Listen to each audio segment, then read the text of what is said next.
ਤੇ ਉਧਰ ਵਿਰੋਧੀ ਧਿਰਾਂ ਵੱਲੋਂ ਕੈਨੇਡਾ ਦੀ ਸੰਸਦ ਦੇ ਵਿੱਚ ਡਰੱਗ ਓਵਰਡੋਜ਼ ਨਾਲ ਹੋ ਰਹੀਆਂ ਮੌਤਾਂ ਦਾ ਮੁੱਦਾ ਵੀ ਚੁੱਕਿਆ ਗਿਆ ਅਤੇ ਇਲਜ਼ਾਮ ਲਗਾਇਆ ਗਿਆ ਕਿ ਟਰੂਡੋ ਸਰਕਾਰ ਇਹਨਾਂ ਮੌਤਾਂ ਨੂੰ ਰੋਕਣ ਦੇ ਲਈ ਬੇਹੱਦ ਹੀ ਫੇਲ ਸਾਬਤ ਹੋਈ ਹੈ। ਦੂਜੇ ਪਾਸੇ ਸਿਹਤ ਮੰਤਰੀ ਵੱਲੋਂ ਇਸ ਨੂੰ ਸੰਸਾਰ ਪੱਧਰ ਦੀ ਸਮੱਸਿਆ ਦੱਸਿਆ ਗਿਆ ਤੇ ਕਿਹਾ ਕਿ ਕੈਨੇਡੀਅਨਾਂ ਦੀ ਸਿਹਤ ਸੁਰੱਖਿਆ ਹੀ ਸਰਕਾਰ ਦਾ ਤੇ ਸਿਹਤ ਵਿਭਾਗ ਦਾ ਮੁੱਖ ਏਜੰਡਾ ਹੈ। ਦੂਜਾ ਵੱਡਾ ਮੁੱਦਾ ਇੱਥੇ ਔਰਤਾਂ ਨੂੰ ਮਰਦਾਂ ਦੇ ਬਰਾਬਰ ਪੇ ਸਕੇਲ ਨਾ ਮਿਲਣ ਦਾ ਉੱਠਿਆ, ਜਿਸ ਨੂੰ ਲੈ ਕੇ ਵੀ ਸਰਕਾਰ ਪੱਖ ਤੋਂ ਮੰਤਰੀ ਨੇ ਆਪਣੇ ਵਿਚਾਰ ਪੇਸ਼ ਕੀਤੇ। Thousands of Canadian families have lost loved ones to an overdose epidemic this government has failed to stem. Health professionals, Canada's Chief Public Health Officer, the President of the Canadian Medical Association, big city mayors and police chiefs all want to decriminalise and regulate substance use to save lives.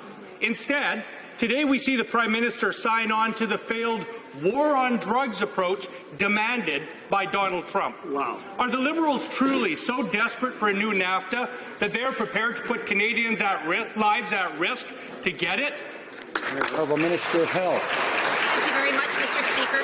Mr. Speaker, protecting the health and safety of Canadians is my top priority. We are in a national public health crisis when it comes to the opioid epidemic, and we've seen the tragic numbers that were released last week. The numbers are more than numbers, Mr. Speaker. These are lives of Canadians.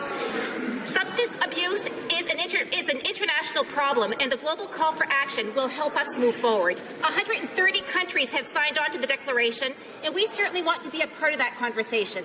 If we're not around the table, Mr. Speaker, we certainly won't be able to affect change. The pay gap between men and women is 32%. It's even worse for women with disabilities, Indigenous and racialized women. Women are done waiting. We want economic justice now. But every day we hear heartbreaking stories about women in poverty with the same root cause, no pay equity. If Liberals were serious about gender equality, why are women still waiting for the proactive pay equity legislation they've been promised for 42 years?